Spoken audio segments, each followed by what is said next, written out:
Printers' type cases are stored in cabinets like this. The type cases go in and out on slides. However, there are no stops on these slides, so care must be taken to avoid pieing a whole case of type. To set a line or two from the slides, locate your case. Pull out the one below halfway. Then pull out your case far enough to reach the back row of boxes. When finished, push both cases back gently. Slamming a case can damage type.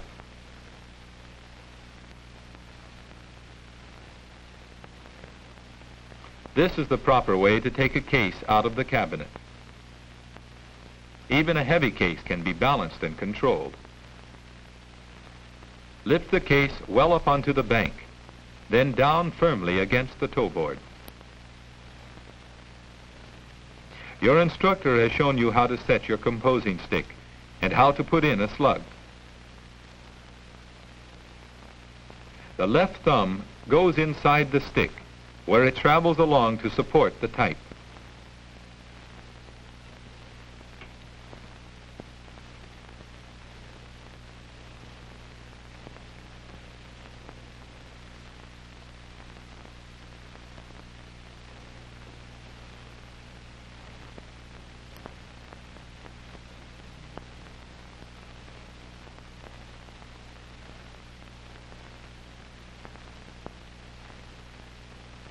Type is always set upside down, from left to right. Upside down means the tops of the letters are toward you in the stick. And just as this printing is read from left to right, so is the type. If you don't follow this rule, your words will print backwards.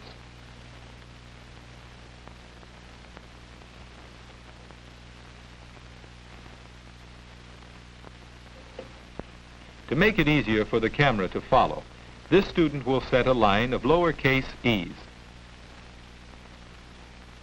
The secret is to spot the nick and face of each type before picking it up.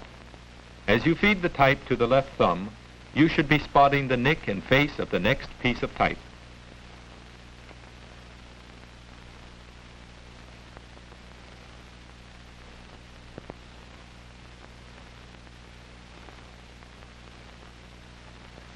This is no lazy thumb.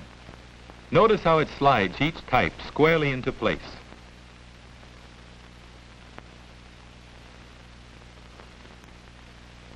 Concentrate on looking for the face and the nick as the type lies in the case. As soon as your fingers reach the type, spot the next letter. As the type is carried to the stick, turn the nick away and the face up. If you fail to spot the type correctly, you will have to look to turn it properly. Then it will take extra time to look for the next piece of type.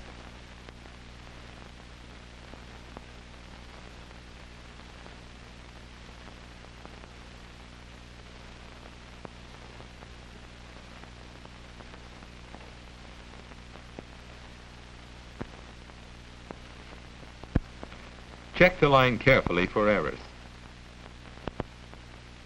If you discover a wrong letter, push it out of line with the correct letter.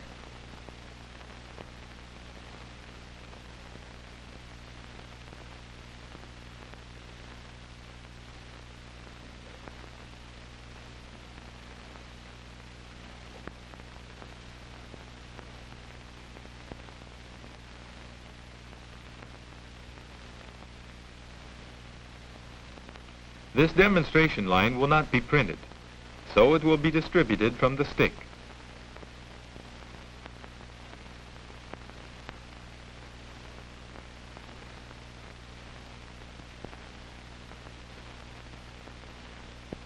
Later you will be shown how to distribute from your left hand.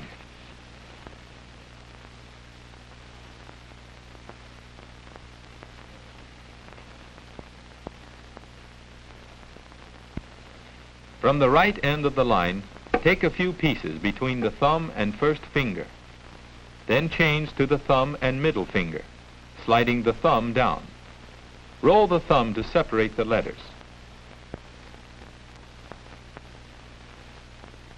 Watch how the first finger moves back to release one letter at a time. Tip your wrist to let the type trip gently over the middle finger.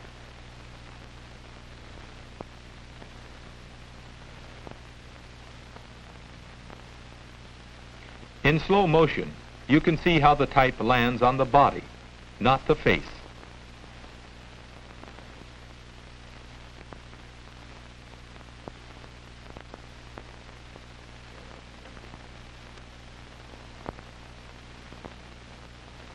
Your instructor may have you push the type sidewards instead of over the middle finger, but the idea is the same.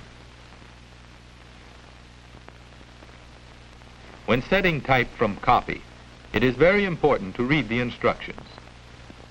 What size and kind of type are you to use? Is there an indentation? Where are capital letters required? For what measure will you set your stick?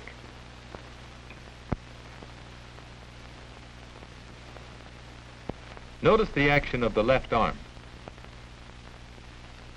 Can you tell why it follows the right arm?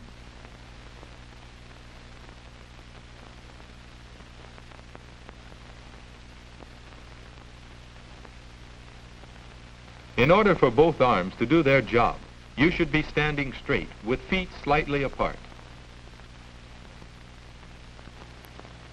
Your elbows should move freely.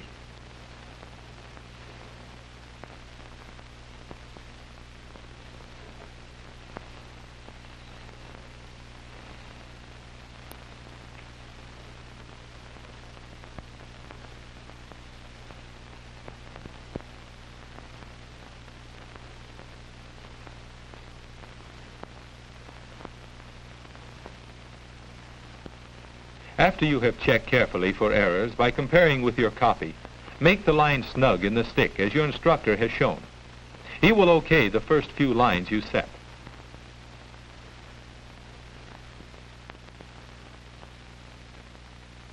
This demonstration line will not be printed, so it may be distributed from the stick.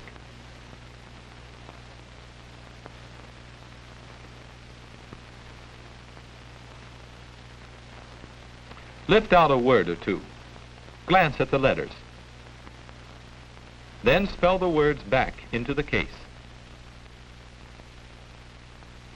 Can you tell why it is not necessary to look at each letter as it is distributed? On long words, you will find it easier to pick up only a syllable or two.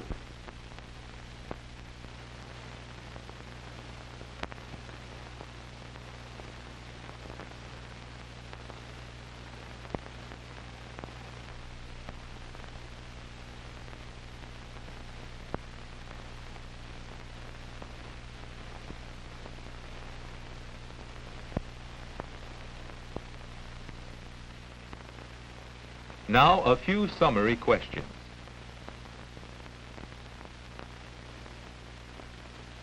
What are the two important jobs of the left thumb?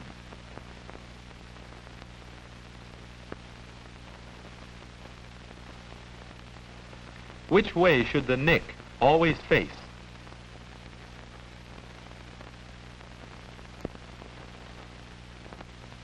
In which direction is type always set?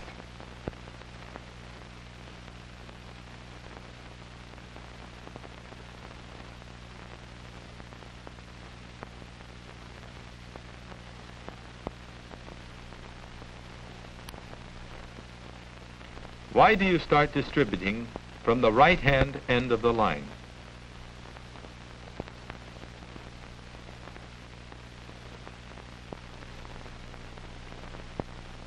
Working with type will feel awkward at first, but with good work habits and a little practice, you will soon be setting and distributing with accuracy and speed.